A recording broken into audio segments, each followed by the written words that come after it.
105. Bueno, señores, son las 7:53 minutos. Oli Matos. Saludos, buenos días. Buenos días al país, buenos días a todos los dominicanos, la gente que siempre sigue el Sol de la Mañana, el medio más influyente del país. Bueno, quiero iniciar mi comentario en el día de hoy refiriéndome al tema de Venezuela. Julio ha planteado, ahorita planteaba lo que es el escenario global. Realmente los comicios en los que resultó electo el señor Maduro no fueron democráticos. Fue un montaje urgente ante la evidencia de una derrota aplastante en un proceso electoral democrático en el que se hubiera permitido participar a la oposición.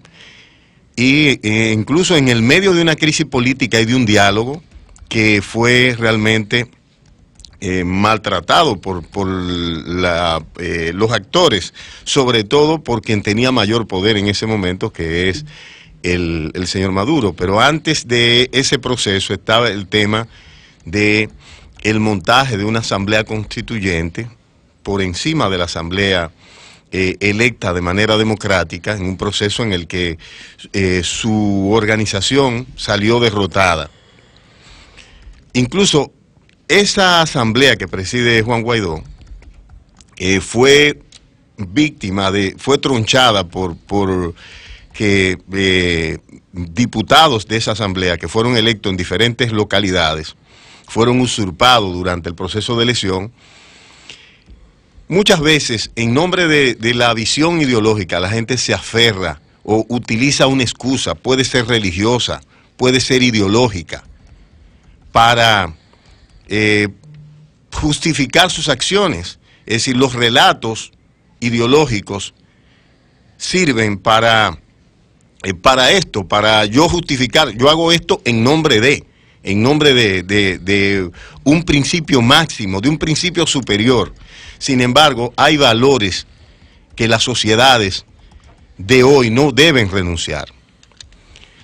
El modelo que más paz ha traído al mundo es el modelo liberal, el modelo de la democracia liberal, donde los electores se equivocan pero toman las decisiones democráticas. Lo peor que puede pasar en esta coyuntura, donde llevamos más de una década de debilitamiento de las instituciones internacionales, es que ese régimen prevalezca con todo y las decisiones que se han tomado.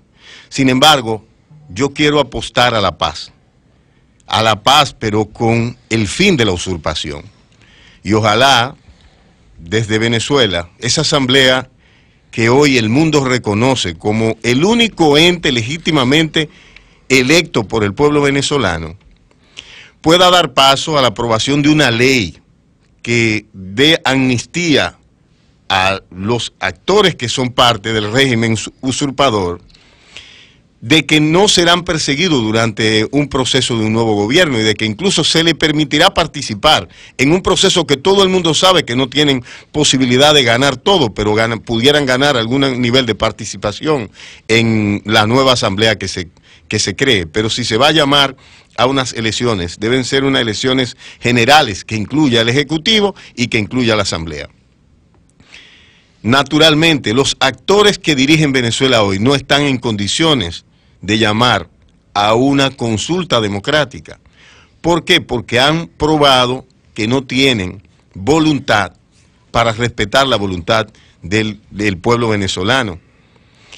Hoy, Venezuela está deshecha.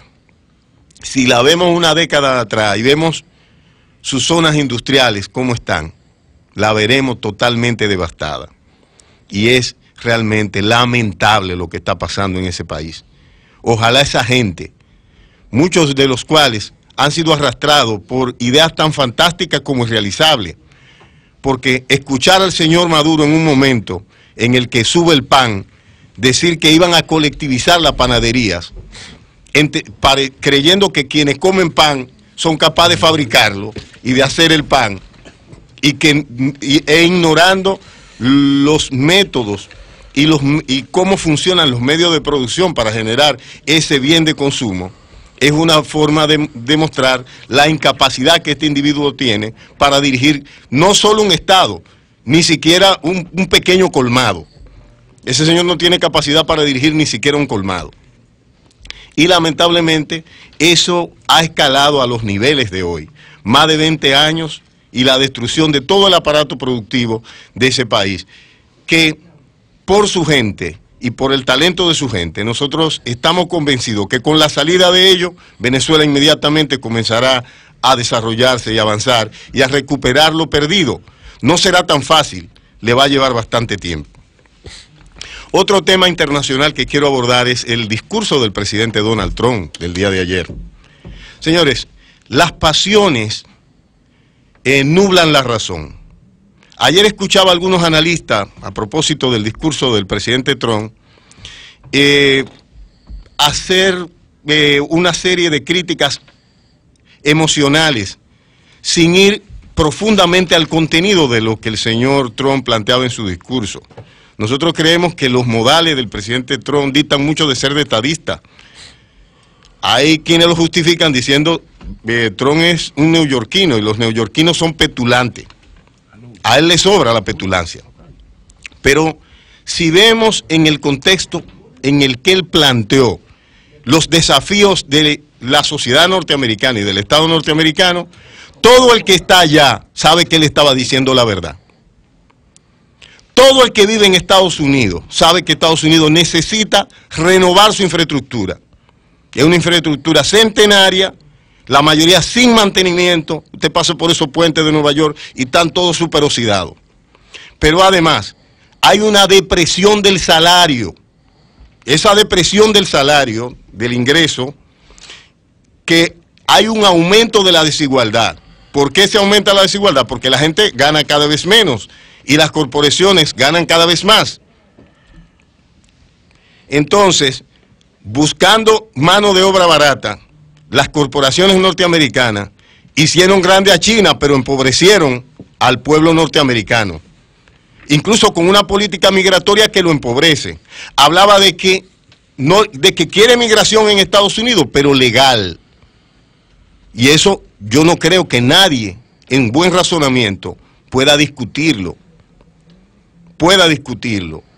Los planteamientos que hizo, para mí, son los más convenientes para su nación, salvo algunas cuestiones que obvió y otros elementos que pudieran cuestionarse. En sentido general, lo que él planteó, yo creo que es lo más conveniente para el pueblo norteamericano.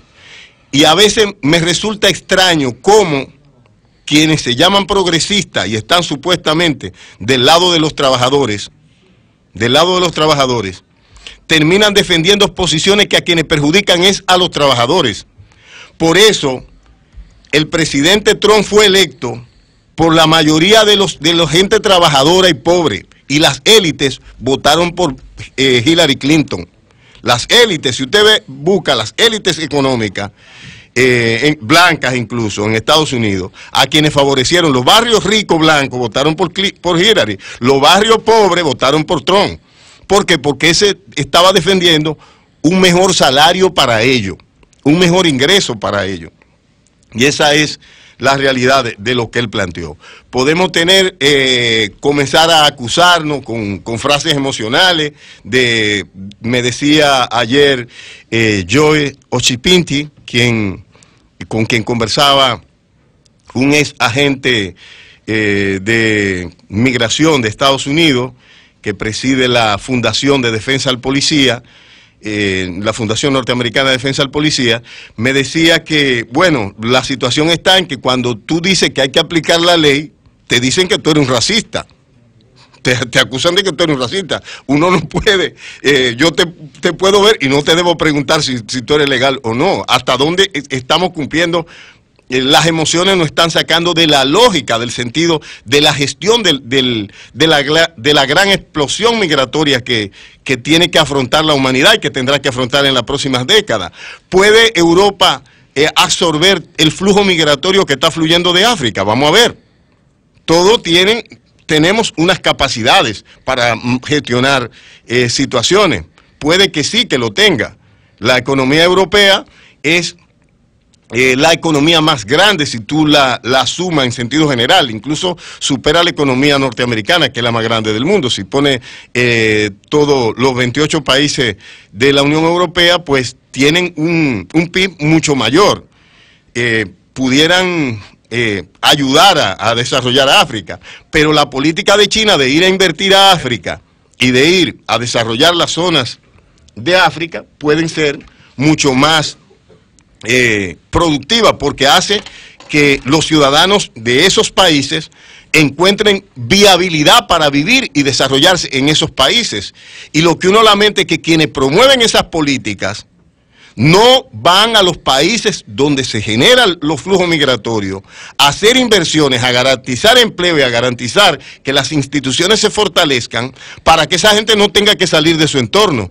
Porque desde que usted tiene que, por razones económicas, abandonar su familia e inmigrar a cualquier país, usted está simplemente renunciando a los valores que le dieron razón a usted de vida y está renunciando a lo más valioso que el hombre tiene, que es el entorno donde vive.